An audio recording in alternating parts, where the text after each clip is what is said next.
આગામી દિવસો અંગે જોઈએ તો હવે ઠંડીમાંથી રાહત મળી છે, પરંતુ તારીખ 14, 15, 16માં ઠંડીમાંથી એકદમ રાહત મળશે, જેમાં દક્ષિણ ગુજરાતના ભાગમાં ન્યૂનતમ તાપમાન 20 ડિગ્રી સેલ્સિયસ અને મહત્તમ 32, 33, ક્યારેક 35 પહોંચી જવાની શક્યતા રહેશે.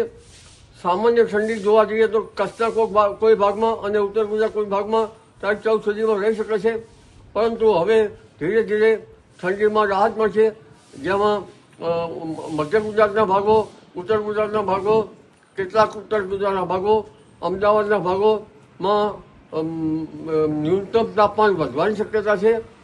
ઉપરાંત સૌરાષ્ટ્રના કેટલાક ભાગમાં ન્યૂનતમ તાપમાન વધવાની શક્યતા છે.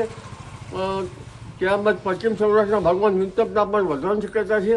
કેટલાક ભાગમાં ન્યૂનતમ તાપમાન લગભગ 18 ડિગ્રી સેલ્સિયસ જેવું થવાની શક્યતા રહેશે અને મહત્તમ તાપમાન તો ક્યારેક 34 કે તેથી ઉપર જવાની શક્યતા રહેશે. એટલે લગભગ દિવસના ભાગમાં પંખા ચાલુ કરી શકે તેવી સ્થિતિ આવવાની શક્યતા રહેશે.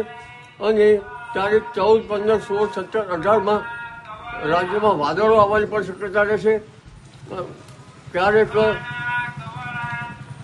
કોઈ ભાગમાં છાંટાછૂટી થઈ શકે, પરંતુ ખાસ કરીને અરબ સાગરનો ભેજ અને બંગાળ ઉપસાગરના ભેજથી વાદળો આવતા આ ઠંડીમાંથી રાહત મળવાની શક્યતા રહેશે. જી.